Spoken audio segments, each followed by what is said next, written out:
Crystal Kranz, Marketing Manager from Cook Islands Tourism. It's wonderful to see you today, and I love your crown. My goodness, tell me all about your crown.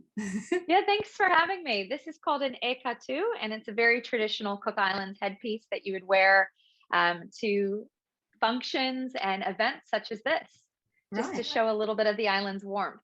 Fabulous. And is it quite difficult to make? It's definitely a skill, and you can learn that when you visit the Cook Islands. There's heaps of programs at certain hotels and resorts that will teach you how to make an ekatu. Yeah. This one is a long life ekatu, so it is not fresh. Yeah. But yeah, you can either buy them at the markets on Saturdays or at some of the different shops around Rarotonga and Aitutaki, or you can make one out of the fresh flowers around the island. Fabulous. Well, it does look wonderful. You look great in it, to say. Right. So, I mean, let's start with the best news that obviously the travel bubble is now opened with New Zealand. And so tell us how that's going. Well, it's been so great. So our bubble with New Zealand has been open since the 17th of May, 2021, and it has just been so phenomenal. So we're finding that our agents in New Zealand are really excited about things. They're busy again. The consumers are really eating it up and just glad that they can travel somewhere outside of their country and Australia, and especially with opening in May, just right before the peak winter season.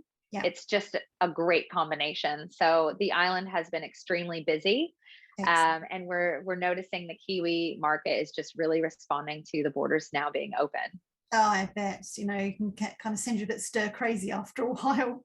So how are you welcoming new travelers? I mean, do you have any, is it masks? Do you have masks going on?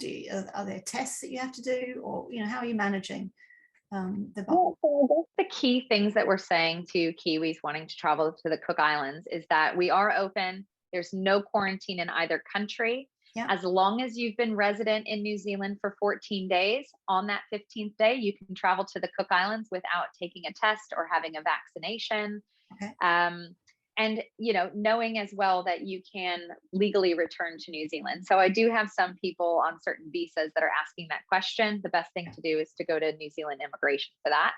Sure. But yeah, I guess we just wanted things to be really easy, but also safe. So we closed our borders in mid-March of last year. Wow. And so we're very fortunate to have remained COVID-free to date.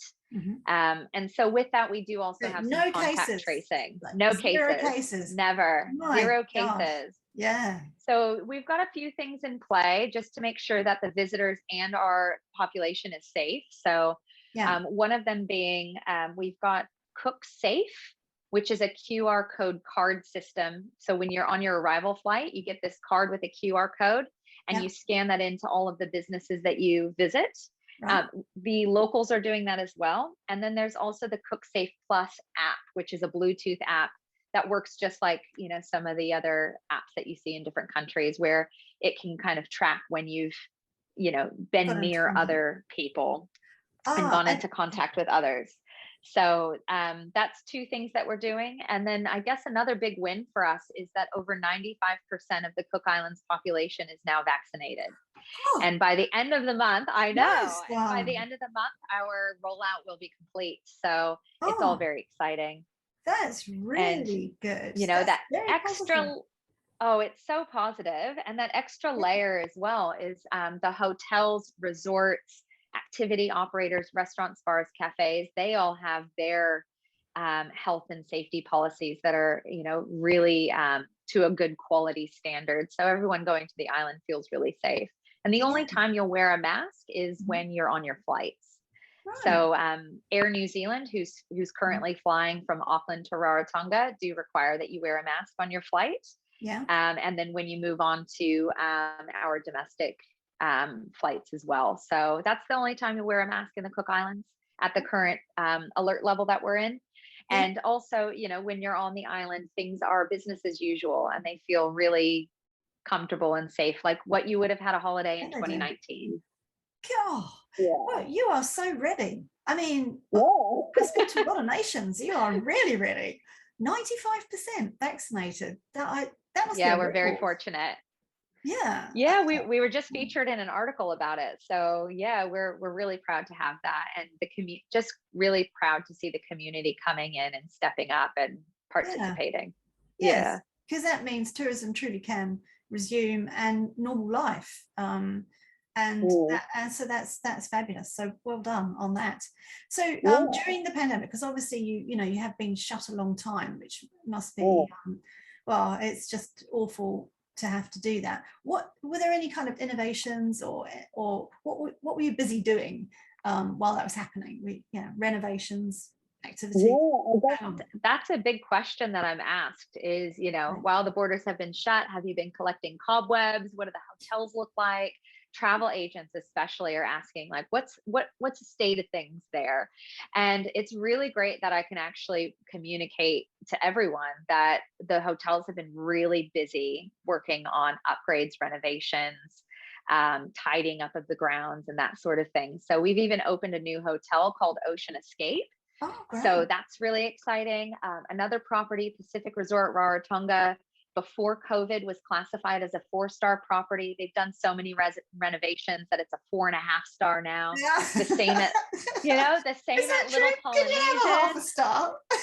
Oh, you could have a half a star. It's just looking so ace, just some of the great things that they've done to upgrade the pool area, to give the restaurants, new features and, just those little touches that, a popular resort doesn't always have time to implement. So a lot of the hotels and resorts around really took advantage of the time that they did have. And it was, a tough time. Like tourism is, our number one driver. But it was so great to see the businesses sort of take advantage of the time that they had and make something positive out of it. And provide a really good experience, because we know that our visitors have been waiting to travel and they really want the holiday that they've been waiting for and deserve. And so, with what's been going on since the borders have been closed, we're really confident that that experience is being delivered, which is exciting. And some restaurants have been, updating their menus and doing some new exciting things, and activity providers have been creating new tours. And these activity providers as well, they've still been operating their tours for locals. So I guess the key thing to take away is, people aren't rusty. There's no cobwebs around. It's all very, buzzy and exciting, and everyone's, thrilled to have visitors back on the island and to kind of show off what we've been up to. Yeah, absolutely wonderful. How many visitors would you normally welcome in an average year? 2019 was our record year, and we were coming in with really strong numbers. So globally, we saw over 171,000 people to the islands. Gosh. So that was a huge record for us. The majority being from New Zealand. That's our key core market. And then second to that, Australia. So that's why that opening with New Zealand was so important for us. Yeah, of course. And then the next important thing is to see Australia open. Right, of course. I'm sure that's coming soon. It seems to be making progress. So that's good news. So you've also been busy creating some new online training all about the Cook Islands, haven't you? Which we've posted for OTT in Australia, and the USA and the UK as well. So what made you decide to really put that all together? Exciting working with you guys at OTT to get this launched, because for us, the education side with our travel agents is key. So we wanted to know that our borders were opening with the education in the market, because a lot of travelers thinking about where they're going to go next will go to a travel agent and say, what's open, where can I go, and where is safe. And so we just felt like that education piece was critical in engaging with the trade, especially engaging with the trade that we know are still active and really engaged with, what's to come. And so we thought we would provide a training course that would provide that. And we've gotten some really good feedback. So it's very simple, our training. There's no fluff. we want to make sure that the agents are utilizing their time as best as they can, because everyone's got other things going on. And so we just ensured that the modules were exactly what you'd need to know to confidently book in a client to the Cook Islands, and also get some little perks along the way. So our specialists that take the specialist training program, for example, in Australia and New Zealand, get featured on our website under how to book. So that's another benefit, just to help these specialists really engage with our consumers that are already on the website with intent to travel. So we do that, and we've got some great trade resources on the OTT platform. So if a travel agent is looking at their own holiday to the Cook Islands, we've got a list of suppliers that they can contact and see what sort of rates that they can secure and agent specials that they can get. So I guess we just really wanted to ensure everyone felt confident in selling the Cook Islands, and also had the resources that they needed to be able to do that and get a little bit of exposure as well. Yeah, absolutely. So it's been great. The consumers have had so many questions that if you're confident in answering them well, leads to confident travel, and information is knowledge and power, really, isn't it? And leads to sales. And our travel agents, they're so important to us. They really are. They do so much for us. And so we just wanted to ensure that, we could do our part in giving them, the tools that they need to be able to do what they need to do. Yeah, absolutely. So just in finishing, tell me your favorite part of the Cook Islands. Oh, that's so tough, because there's so many awesome things. Like, I feel so privileged to work for a destination that I'm actually really passionate about and I believe in. And I guess my favorite thing is the food, because I love to eat. But I do think what I love about the food is the variety, the quality, and how the value for money is. So the prices are like what you'd find in the CBD in Sydney or in Auckland. And so I think that was one of the most shocking and awesome things about the Cook Islands.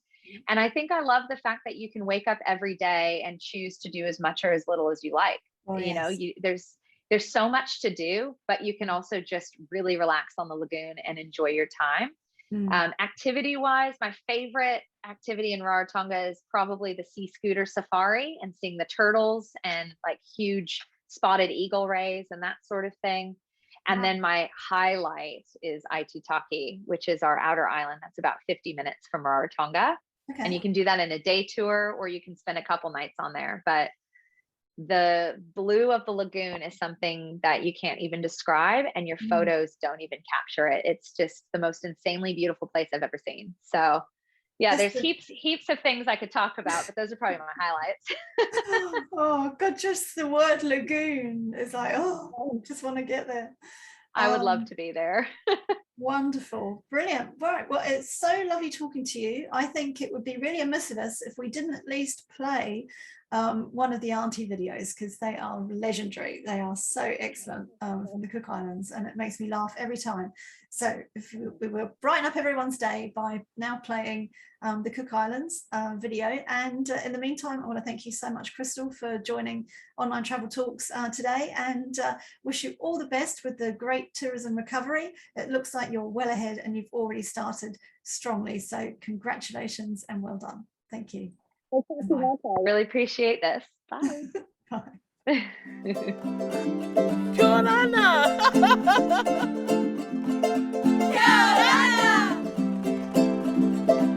Kia ora! Kia ora! Kia ora!